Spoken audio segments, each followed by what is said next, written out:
Hello world, welcome to CyberCreed, and today in this video we are going to see another very interesting arrays question, that is the smallest difference. And in this question you are basically given a two array and you have to find the minimum difference between both of them. So let us start this question by understanding it.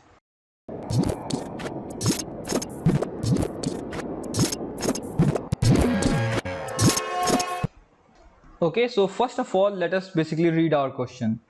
Given two arrays of integer, compute the pair of values, one values in each array with the smallest non-negative difference, return the difference. And by looking at the question, you can basically say from the statement of non-negative difference is that we have to find the absolute difference between the two elements.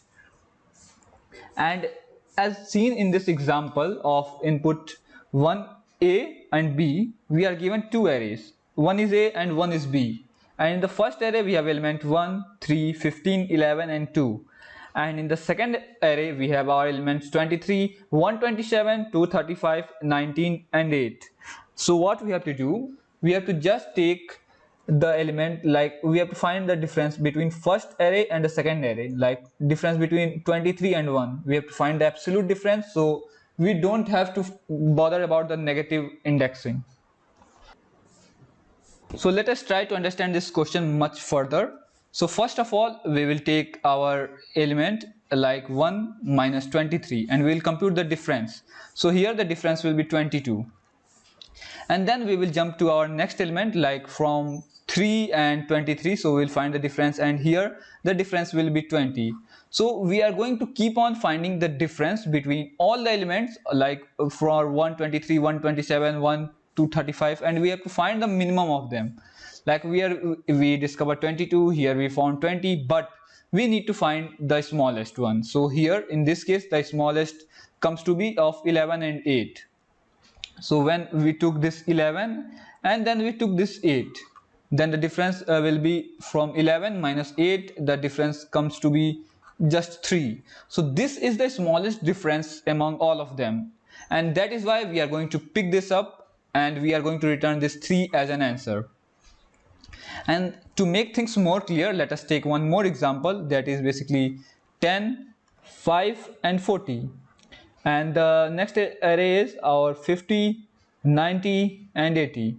So in this also you can see that the minimum difference that is possible is from this 40, as this is the largest in them, and in the here 50, as this is the smallest in them. So this 50 and 40 will give 40 minus 50, and the absolute difference will be 10, and that is why we are getting the output as 10. So I think till now you basically have the good understanding what this question is asking us to do, and now let us basically try to think of the first solution.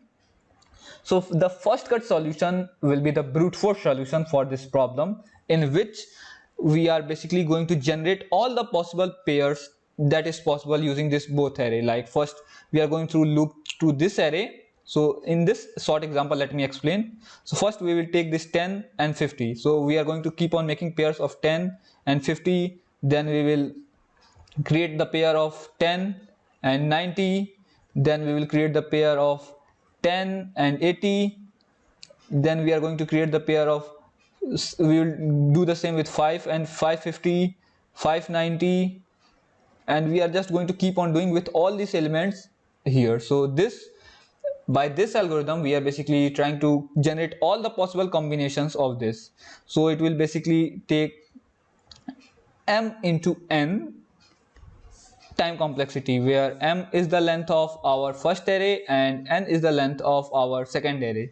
So it will take basically m into n. So this is the first cut solution, and it is not the best solution. So now let us try to think of an algorithm that can basically minimize this. So in this this algorithm which tends to just take approximately n square time complexity, is either we can store this combination or we can just simply check this combination, and if we are just simply checking every combination like 10 and 50, 10 and 90 without storing them, then the space complexity will be just constant. So here with this algorithm we have n square time complexity and a constant space complexity. So let us just try to come up with some best solution that is more optimal. So to make you understand that, let me take another example which will make things more clear. So now let us suppose that we have two array, and the first array is 1, 3, 15, 11 and 2, and the next array, let me just separate them by comma so that things get clear, and our next array is 23, 120, 230, 19 and then 8. So the first thing that we can do is to just basically sort this both array. So first of all, we took our array and then we are going to sort them. So when we are going to sort them, the array will look something like this. So the next step that we are going to do is to just compare this first element of both our array. So we are going to use the 2-pointer algorithm. The first pointer is basically going to point at this 1 and the next pointer is basically going to point at this 8. So the first thing that we are required to do here is to just find the absolute difference between both of them. So we are going to find the absolute difference between 1 and 8. And once we got the absolute difference, so in this case the absolute difference will be 7. And then if this element is smaller than this, so we will perform the check that if, let us say that this A and this is B. So we are going to check if our elements in our array A is smaller than our elements in B. So like in this case 8 and 1. So here 1 is smaller than 8. So in this case, when the value of A is less than our value of B, then we are simply going to move this pointer forward. So we will move this pointer to 2 and now this pointer won't point to our 1. So our pointer is pointing at 2. And why are we doing this? Because we know the difference between 1 and 8 is 7. So if we move the pointer from 8 to 13 or 8 to 19, which is a greater element, and if we move the pointer to 19, then the difference is going to become more larger. It won't decrease, it is going to increase, and that is why we are moving the pointer of the element which is just smaller. Because if we do that, we are going to get a higher number, and this higher number will give the difference that is basically low. So in this case we are basically trying to find 2 minus 8. We will just find the absolute difference once more and then we will do the same comparison. If 2 is less than 8, so in this case 2 is less than 8, so again the 2 is less than 8, and that is why the pointer from 2 will move to 3. And now what we are going to do, we are going to repeat the process to 11, and here we basically find the difference from 3 minus 8. We did the same, and then we are on 11, and then we check if 11 is less than 8. So this condition fails now. So here when the condition fails, then this pointer is basically going to move forward. So just remember, in this case, whenever we encounter any number that is smaller, then we are basically trying to move our pointer. So here when this number were smaller, the pointer were moving, and when this number became smaller, then and only then this pointer moved. And after moving the point, before moving the pointer, we basically would have calculated the difference, like 11 minus 8, which will give 3, and we are basically going to keep the track of these all difference. So we are basically going to keep the track of this difference. From here it will be 6, and then at the very last we just require to print the smallest of these. So here in this case it turns out that the smallest difference will be 3, that will be of 11 and 8. And after doing this, our pointer would have been on this 11 and the next pointer will be on 19. So here again the comparison will be made. 11 is less than 19, so this condition becomes true, so our pointer will move from this to 15, and this process will continue, so on and so forth. So to make the things more clear, let us basically jump to our code. But there's one more catch to this problem statement. Like what happens if both elements are same, like we encounter 5 and 5. So in this case, when both elements are equal, let's just say if A of I is basically equal to B of J, then we can simply say that this is the smallest sum, and in this case if they both are equal, then the smallest difference is basically going to be 0, so we can basically return 0 in this case. So now let us just move on to our code and let us understand things in more depth. But before moving to our code, now let us just analyze the time and space complexity. So the time and space complexity for this is going to be, as we know that when we are trying to sort an array, and if you are going to use any inbuilt sorting function, then it is basically going to take n log n time. And suppose that the length of our array A is n, and suppose that the length of our array B is m.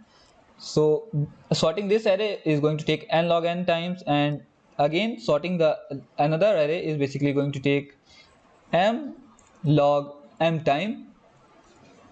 And then we are just traversing our array once, so we are just traversing both our array once, so it will be n plus m, but this is smaller than this n log n plus m log n, so basically our time complexity is going to be big O of n log n plus m log n.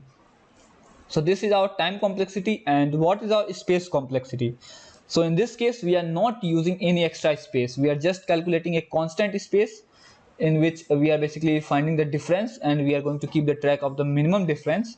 So in this way we are not having any extra space, and thus the space complexity is just going to be constant. So it will have big O of 1 space complexity and big O of n log n plus m log n time complexity. And now let us move on to our code. So here is our code. The first thing that we are doing here is to basically sort our array. So here we can see that we are basically sorting our array A and B. And once we sorted our array, we are basically initializing our min diff, which is basically going to store the minimum difference. And in order to find the minimum difference, we are initializing it to the maximum number, that is basically infinity. And then we are basically calculating the length of our array A in n, and we are basically storing the length of our array B in m. And then we are basically initializing our I and j pointer to 0, because we have to start from the very first element in both of them. And then we start our loop, and how long our loop is going to do for I, which is of our array n, is going to go through all the elements in our array, and n is the total number of elements, so it is basically going to run n times. And here for B, it is the length of B is basically m, so total number of elements is B is m, so it is basically going to run m times. And then we are basically finding the difference. So here we are finding the absolute difference between the element from the first array and the second array. So here we are basically calculating 1 minus 4, and then we are storing the absolute difference here. And then we are checking if array of I and B of j is equal. So if they are equal, we got the both elements same, and in this case the minimum difference is going to be 0. So we are basically printing 0 and breaking out of the loop, because no other difference can be less than 0 if we are dealing with non-negative numbers. And again what we are going to do, we are checking if array of element I is less than B of j. So as we have discussed, when this is going to happen, we are going to move our I pointer. So here we have seen that when the 1 was small, we are basically incrementing this. So this is basically our I, and this is basically our j. So when this is small, we are basically moving our I pointer, and when this is when j is small, then we are basically moving the j pointer. So here you can see if I is small, then we are basically moving I pointer, and when we are checking that B of j is small, then we are basically moving our j pointer. And then here we are just finding the minimum difference. So first the minimum difference will be infinity, and it will just be replaced by the minimum difference between 4 and 1, that is basically 3. So once we are basically done writing this code, we are basically printing the minimum difference. So let me run this code and let me show you. So here we found the minimum difference as 1, because here we have our number 11 and 12, and subtracting 11 minus 12 is basically going to give us 1, and that is why we are going to get the number 1 as an output. So this was it for this video, and I hope that you understand this question. And if you have any doubt regarding any of this point, please make sure to ask them in our Telegram group, Discord server, or even in our YouTube comment section, and I will try to help you out. And so thanks for watching this video, and I will meet you in the next video. And please do not forget to subscribe and hit that bell icon and like this video. And thanks for doing that, and thanks for watching.